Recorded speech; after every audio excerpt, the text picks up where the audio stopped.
Good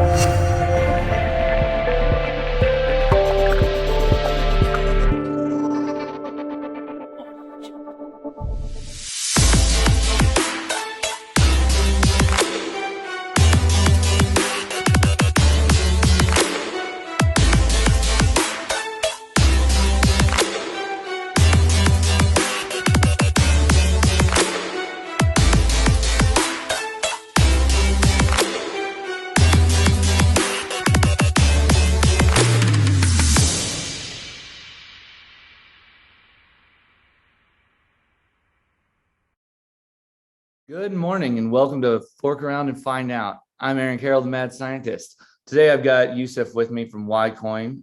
Some of y'all may know him. He was featured in Forbes, and he's got some really cool project in the works. And so we're just gonna sit and chat and have a good time. Hey Youssof, welcome. Thanks for joining. Hi, thank you for having me.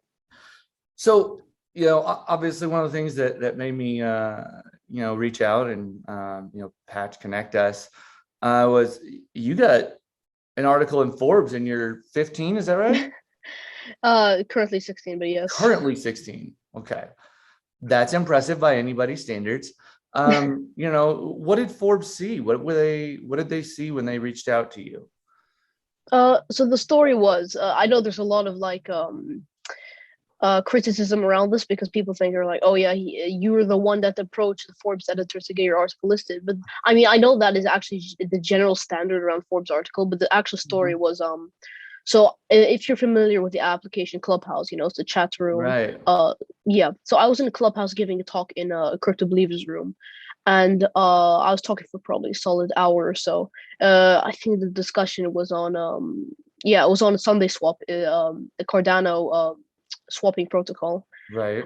So then I was discussing this, and then later on I got because I have like my Telegram in my bio for on the profile on Clubhouse. So then I got a message. He's like, "Hi Youssof, how are you? I'm familiar with Zach. That's why I joined the room, because there's another friend of mine called Zach. He was in the room while I was speaking, and he said, I'm amazed by I was amazed by what you believe in and how you portray yourself and the projects you're talking about, and I think you're very intelligent." I'm like, "Oh, thank you so much." And he was like, "I'm actually an editor for Forbes. I can get you an article." And like, I was like, okay. I was in disbelief first. I don't believe it. I was like, okay. I was like, okay, that's incredible. I was like, I took it with a grain of salt, right? But then he was actually following up with me, and I was like, okay, this might actually be a thing. And I was just shocked within the final week, because I was like, proof. Because when I read the article, how he highlighted, because I had like an interview with him, also, I was like, okay, this is crazy. So yeah, it was remarkable. Like I got on Forbes at the same time. Like I get all the criticism behind it, because I do agree that maybe I should have pushed it a bit later until after I've launched the project, the actual Y Hub. But still, yeah, it was a remarkable experience. I mean, absolutely. I mean, it's crazy, right? And I have that same conversation with a lot of people, that are in Clubhouse and Telegram. You never know who's behind a name. So yeah, that's really, really, really cool. So you're 16. You've got this project. So what does YCoin and the Y Hub do? Oh, sorry, I have a bit of a cold, but basically the Y coin is a transfer and payment coin, but at the same time, we probably have many other plans in the future to expand it out. Like, to be completely honest, this is like my first brainstorm of the democratic governance thing. Is the main it's the center of the project, is the main thing, but at the same time we're trying to expand it to different sectors to get more users and get more people who we appeal to. But like I said, it's currently a transfer and payment coin that uses the democratic governance structure. So what that is if you're familiar, there's off-chain and on-chain governance. With off-chain governance, it's used by like Bitcoin. There's more flexibility because anything can be proposed. So like it can literally be anything. Like they can say we want to change the voting permissions, or we can change the amount that the minor rewards, right? We can change, I think even difficulty and stuff can be changed with off-chain governance. But with on-chain governance, it's actually dictated by the smart contract. So when users propose something, the smart contract dictates that, and it's actually limited, but at the same time it is superior because it is more, quote unquote, decentralized. But what Ycoin is doing, what the two things off-chain on-chain governance, how they're similar, is the main thing that bridges them together is the fact that they take in, instead of users, the vote is determined by the amount of coins. So you need the majority of coins instead of majority of users. And that's quite a big issue because you can have something like Bitcoin mining pools with like over 15% share just dominate the whole voting power. Same with proof of stake. And on-chain governance is the amount of coins staked. So you can have one huge staker that dictates it. And then some people might portray it as fair. They're like, okay, yeah, but if they own most of the coins, they can dictate it, right? But I mean, I have a different view. I mean, so I know some people who will disagree with me, but my view is, imagine, I don't know, in a presidential election, you have somebody who's paying more taxes and they have a higher voting power. Yeah. That's like the best analogy I could think of. With Ycoin, however, our aim is to make every user have an equal voting share. So instead of the majority of coins, and it's a majority of users. So we need a certain amount of users. So we calculate this by wallets, and we also have like systems in place to make sure that people aren't trying to create separate wallets. So it's a majority of users, and they vote on a proposition pushed forward instead of majority of stakers or a majority of coins staked. All right. That's definitely rad, right? So you're taking a financial transfer payment coin and essentially applying democratic governance, right? As opposed to kind of a corporate governance structure with, shareholders based on the volume of shares they have being able to vote. Yeah, that's really rad. I'm going to be watching pretty intently. So you're 16. Are you driving now? I mean, you're based in the US, right? I'm in the US. Yeah, UK laws are actually 17 to drive. Oh man. Yeah. Are you excited? Are you excited to get to drive? Like, I mean, is that a thing that you want? Here's the thing, I don't know, because I'm actually planning to go to university in the United States. So Okay. if I were to get a car or like start learning to drive at 17, I mean 18, I'm gonna be going to the US. So I don't know. I might get the license because it'll be useful if I have because that's literally license for the whole world, UK, Right. right hand and left hand side for the Yeah, US. yeah. That's pretty cool. So you're gonna come out to college and do university out here. What schools are you looking at? Probably like my number one is MIT. Right. Or Caltech is number two, Okay. and probably UCLA. Nice. Very, very cool. I imagine you're doing something with computer science or cryptography. Yeah. Yeah, makes sense. Yeah, there's a lot of really cool programs out here and a lot of blockchain stuff. Is that where you envision staying? Yeah, definitely. Because with the UK, they're always behind in technology, even when it comes to universities. Like UK has great universities. They have Cambridge, Oxford, and Oxford universities are separate. But they're not centered around technology. The biggest one is probably Imperial College, but still they're behind, the top tech universities in the US. And for someone with my interest in my space I'm in like the tech space. I want to do tech space when I'm older. I'm in blockchain currently. So I think it'll make more sense to go to the US. So super, super cool, man. Yeah, there's a lot of definitely cool colleges out here. I mean, there's a blockchain center of excellence in Arkansas. I'm in Wyoming right now. Yeah, and there's a whole blockchain program out here at the University of Wyoming. So pretty cool and lots of cool options. So when did you buy your first cryptocurrency? When was it?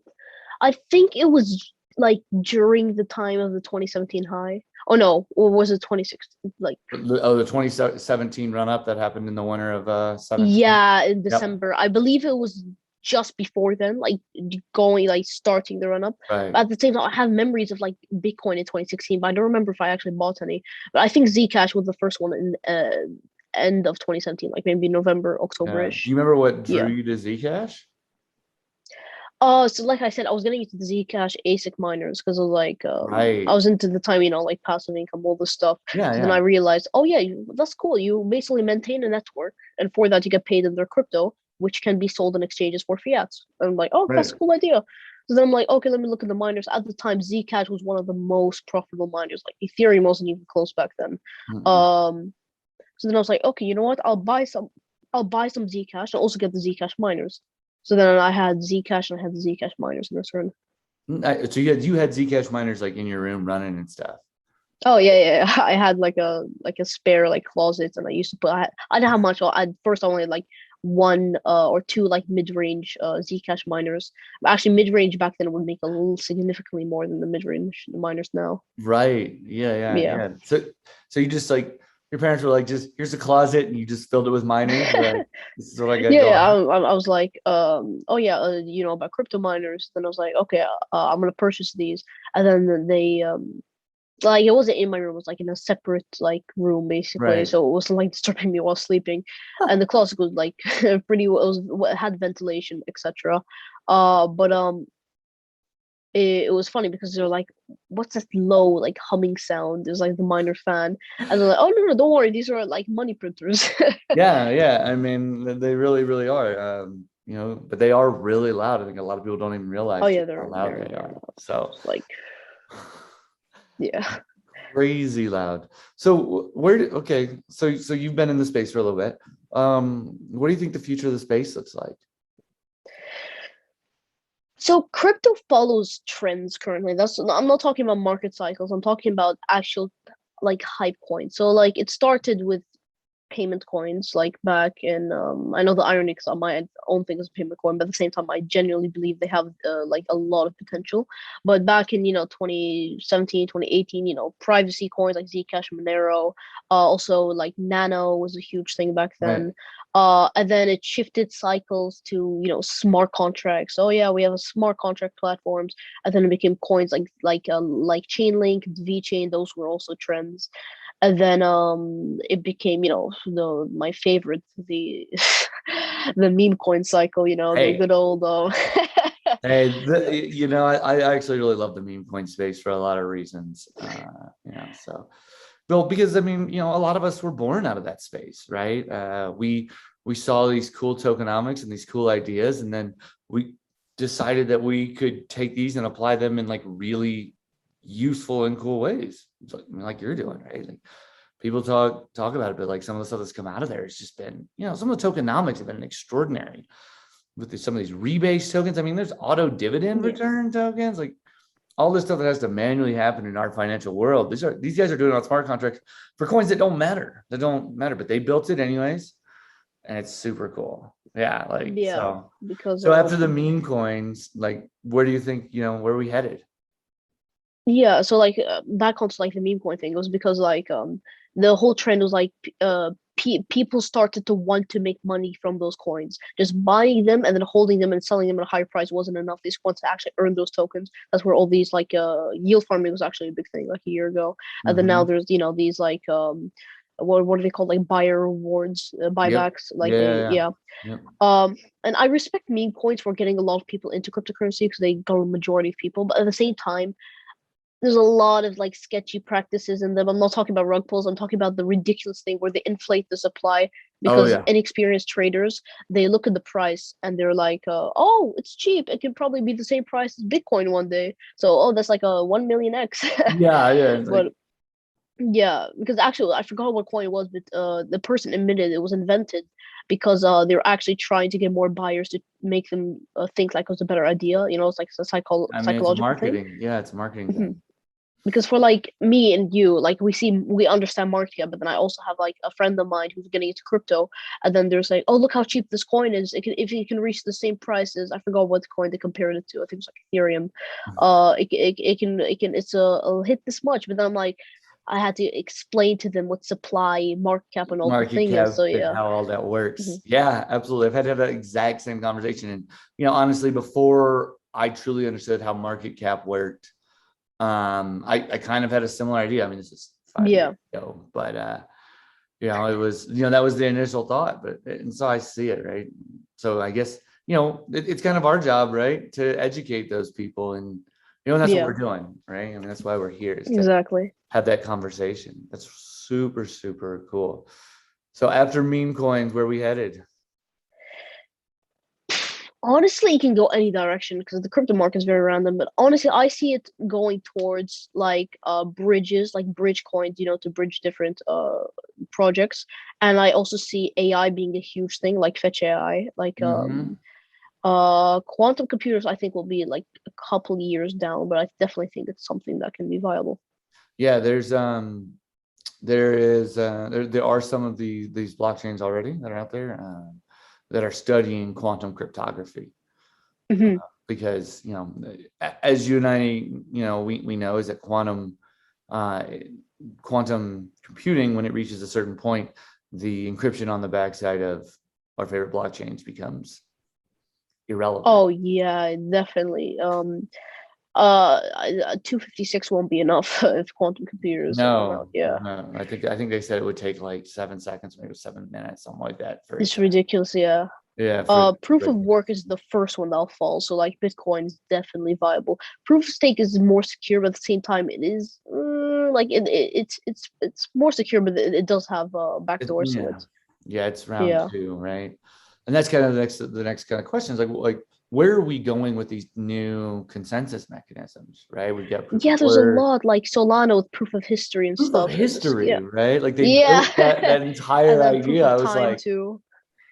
wow, and so yeah, I don't really know. I think as far as the Ethereum network goes, and even I was having a conversation with one of their core developers, and then Vitalik was at the conference speaking, and the layer two, has been is Mm. their big one, right? Even because once they move over to proof of stake, those layer two protocols become that much exponentially faster and that much more exponentially efficient. So Yeah.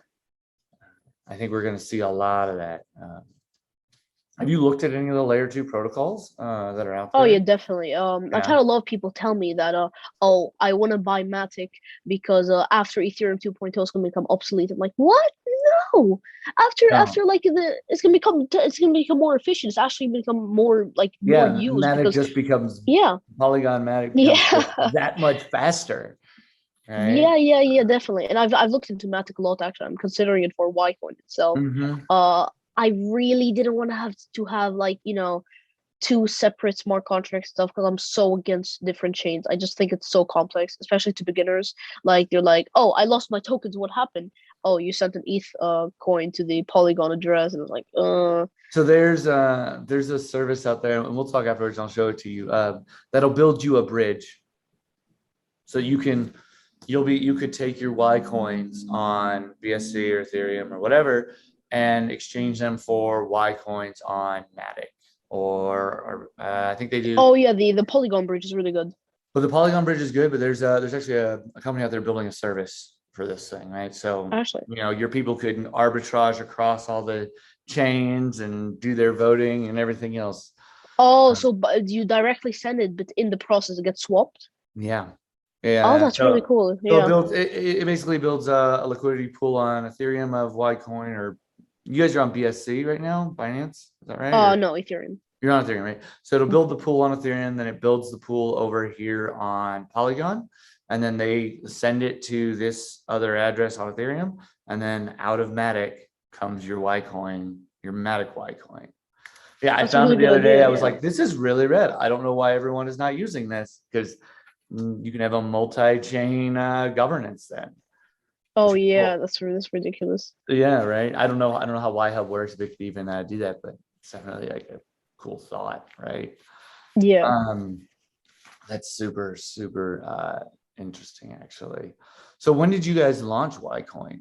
It was what, a month ago, about? Oh no, way before that. Oh, okay. It was so the idea first came around actually like December of last year. Yeah. But then the first pre-sale, we had like two pre-sales. The first one was end of January, the second was halfway through February, and then a week after halfway through February is when the first launch, like 20th of something, 20 somethings of February, Okay. I believe, was the first launch. Yeah. The first launch, did you have a second launch? No, I mean like the initial Oh, launch. your initial launch. I was Yeah. like, that's really cool. So when is the expectation for YHub? Like when are we looking at that to be a thing? So I think if some people watch this video, they're gonna be upset because they're expecting it end of September. But a lot of things had to change because there's like issues. Even now, like there's a Polygon thing. I'm actually considering because I was like, you know what, Ethereum fees have been seen to be on a downtrend, so it shouldn't be too bad. But then I just sort of like, oh no no no no. After the NFT craze, like yeah, this is unacceptable. So I'm like, okay, I actually have the mind to consider what Polygon for it. So it might actually be like Octoberish. It'll definitely be delayed. That's for sure. Well, it's a little delayed, but the market changes, and we're all learning Oh that. yeah. You know, that was our first conversation, right? Was that entire thing about how are we as token builders going to operate in a world where a single trade on Uniswap is $200 or $1,500 one day? I mean, there was a day where like I clicked on it, it was in the middle of, I don't know, some crazy NFT launch, and it was $8,000 for a trade and fees, and I was like, well, I guess I'm a forced diamond hand right now. Yeah. It does look like some of the forks up in the EAP 1559 starting to help, and the fees are dropping, but they're still in the $50 range, which is still like really, really crazy. Because even after like the London hard fork, like everyone's warned it's not going to fix fees. It's not a fee fixing fork, but at the same time, it would actually have fixed fees, but because they cut down on miner rewards, but they compensated for burning tokens, which is actually worse than miner rewards. So it's like, yeah, these are the fees now. Yeah, it didn't And help all the these, miners. Yeah. yeah, I find it hilarious because like all like BSC is a big trend for tokens, but then everyone's launching NFTs on Ether, like it's a big thing with OpenSea. I And mean, yeah, I mean, the thing is that and this was again this conference that what I learned is that 80% of the market is just operating on ETH, right? 80% of everybody that interacts with smart contracts is operating on Ethereum. yeah. So, people are looking for bulk market share, and that's where it happens to exist. But I think you're right. I mean, whether it's BSC, which for people in the States, getting Binance in BNB is kind of a pain in the butt. It's just not as readily available and easy as Ethereum. So Oh, that is true. definitely, Yeah. yeah, definitely a rough one there. And then, so I know there's a Polygon NFT marketplace going, which I think is super cool. Oh yeah, that's great. I saw it. But the one have you seen Fetch AI's marketplace, the I NFT haven't one? seen their marketplace yet. I picked up some Fetch AI not too long ago. And because I really liked what they were doing with the parking and everything else. And somebody else told me to go, hey, read these articles. I was like, oh, that's rad. Yeah, I definitely want to get in on this project. It's really cool. So, but so Fetch AI has a NFT marketplace too. Yeah, they're gonna create an NFT marketplace, and they're also gonna create AI generated NFTs. So like, oh, that's crazy. Yeah. Just NFTs that are just that's kind of cool. That's super, super Yeah. cool. I've been playing around in the Solana NFT world because it's really big as well. So my first experience with the Solana network was like actually using it for transactional purposes, with buying an NFT, right? And so I've spent a lot of time on the BNB and the ETH networks, right? You click the button, transaction thing comes up, and it's it says pending, right? Even on BSC, which is fast, it still takes a few seconds. So I'm minting these NFTs, and I click mint, and nothing happens. I'm like, what is wrong? Is it broken? Are they sold out? I click it again, and I'm like freaking out here. I definitely bought 4 NFTs that minted in the span of probably 12 seconds. Oh, because they don't have the confirmation like ETH. Well, you can click auto approve transactions, but I still expected that I would get like a little pending thing. But Solana it's faster than the screen can refresh. So instead of 1.5 SOL, or I think it was, I ended up spending like 6 SOL on these 4 mushrooms or pandas or something. I don't even remember what they were at this time. I just remember being like, oh my God, this is so fast. Like, wow. Yeah. And also, that was a lot of money that I didn't mean to spend. But did you make it back at least, or? Yeah. Oh yeah. They're NFTs. Everybody seems like they're going up. So yeah. I definitely back. And every transaction was, I went and looked at the transaction fees, and it was like 0.000003. of a Oh second. yeah, because Like, the best thing about Solana is I think their transaction fees are set. They don't fluctuate at all. no, Like yeah. yeah, They're that's what's static, amazing. That's the best right? thing about And them they're because they're saying so that they may predictable. have to change that a little bit in the future, I hope just to, not. pay for validators. But it's like, oh darn, I have to go from 3/10 of or 3/100ths of a penny to maybe a penny. Darn, Yeah, right? Yeah, I mean that's almost what 1,000% increase if you go to 3 cents from I think what I was paying. So I don't think we'll see that, and I think if we're going to maintain these penny and under penny transactions that are light speed, which is yeah. just crazy. Have you looked at putting your token on Solana at all? I was thinking about it.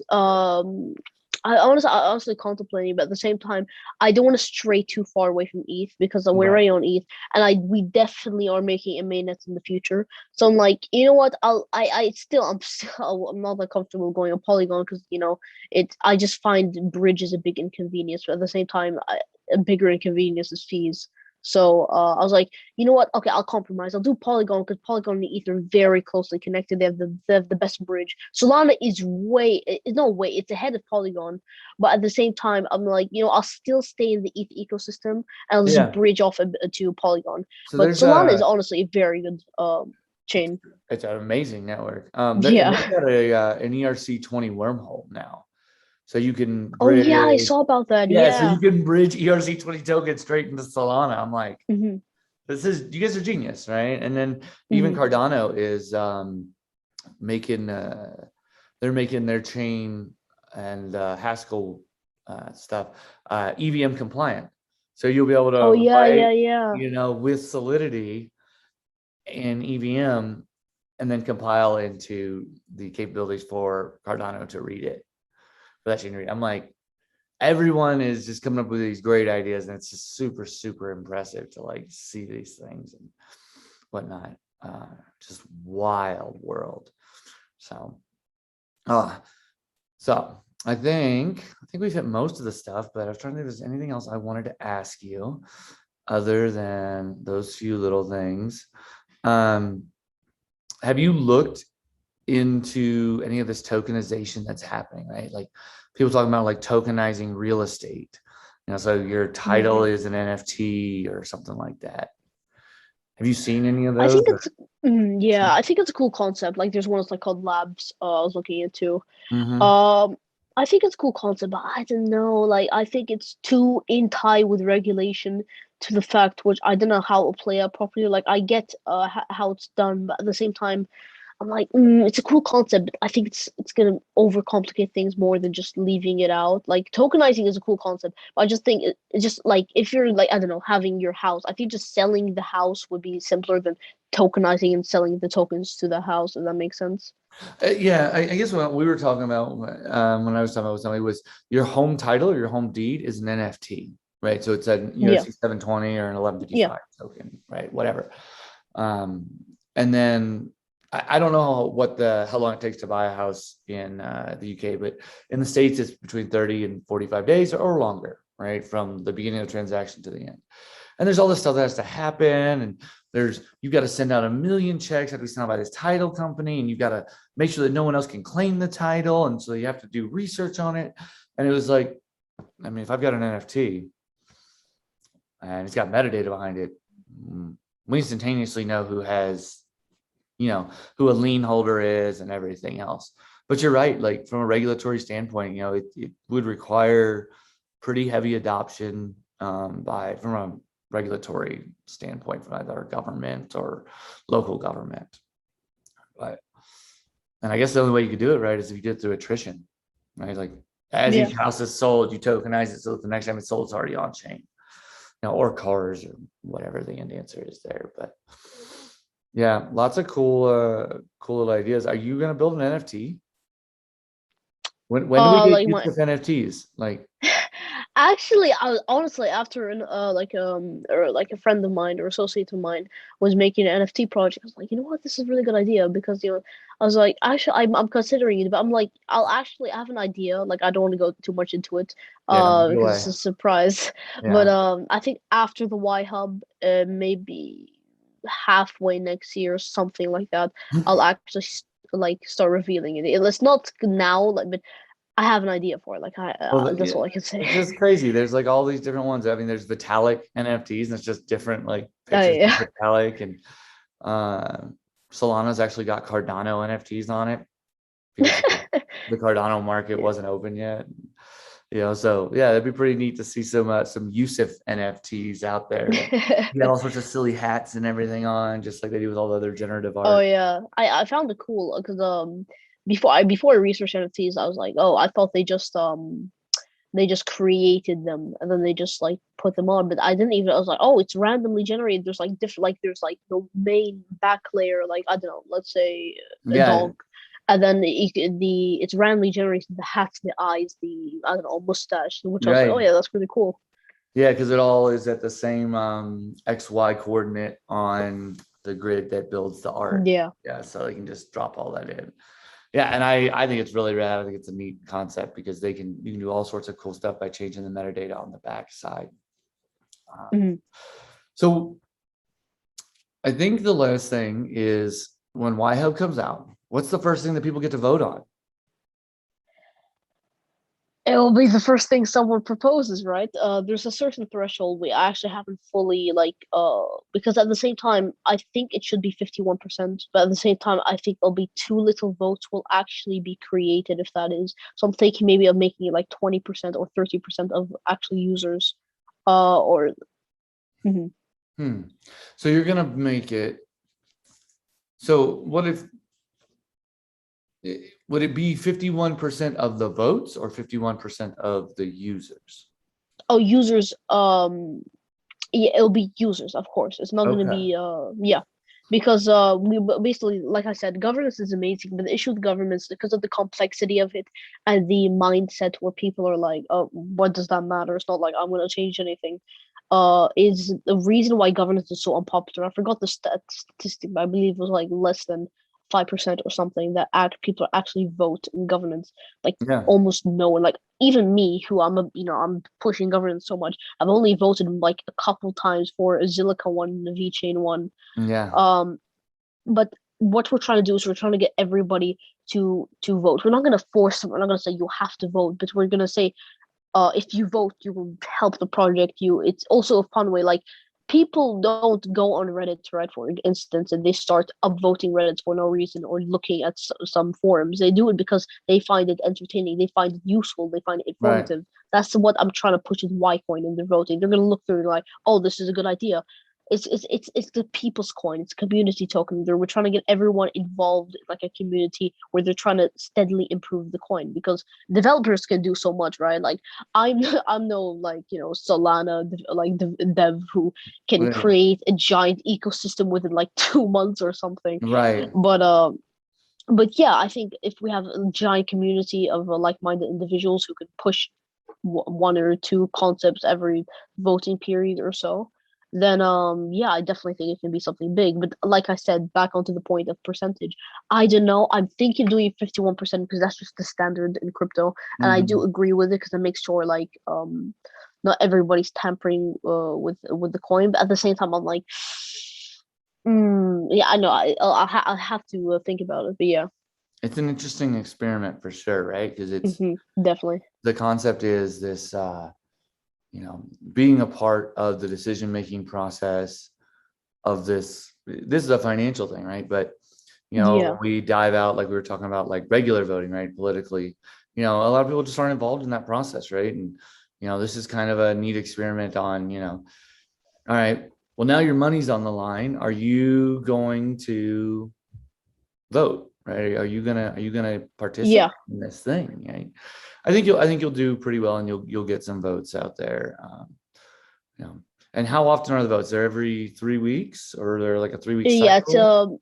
it's every month we have a voting period. People open the vote. But because of like one of our like anti-temporary and tampering mechanisms, Hmm. it's each voting cycle is 3 weeks, and before the last week it just shows the results. So it's the Okay. beginning of a month for 3 weeks, and the last week just shows results. And on one, these are one of the things I can reveal. There's a couple things in the back end I can't reveal because I don't want people trying to evade them. Right. Trying to create multiple accounts. With yeah, but one of the things are when you create a wallet, you have to wait a month before you're able to vote. So that's why we have the 3-week voting cycles to make sure no one tries tampering with it. But yeah, Oh, nice. I like it. That's a really elegant solution to that yeah. problem. So so will you be, how many proposals can people vote on? So each voting cycle, it's 1 vote per proposal. So once you vote on something in the voting cycle, you can't vote on anything else. Okay, how many proposals do you predict will be there? Are you guys going to put a I limit on don't. that? No, of course not, because anybody is can create a proposal, because that's the benefit of it, right? Like imagine we have somebody like okay, let's say our limit's 100 or 1,000 or something, and then Yeah. there's 1,000 or 100 proposals, and then most of them are like meh ideas or just like ideas to increase like temporary financial incentive, like oh get listed on exchange or something like that. But Right. then there's one suggestion which is really intelligent, but they're like, oh, I can't vote because I have a limit. Like I don't agree with it. I think everybody should have the chance to vote, and I just think it's dependent on uh the people who vote to push suggestions up. Nice. All right. I like it. I like it. It's really, really cool. I'm excited to watch it happen. Um, but I just want to say thank you, Youssof, for chatting with me today. I know we've been trying to connect for it feels like a month now or something. So Yeah. I'm glad we Oh, finally sorry, I'm got, so busy, but yeah. yeah, it's same here. I mean, yeah.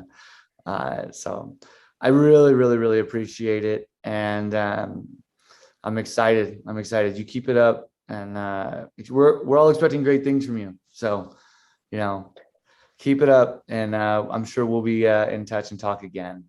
Oh yeah, definitely. Thank you.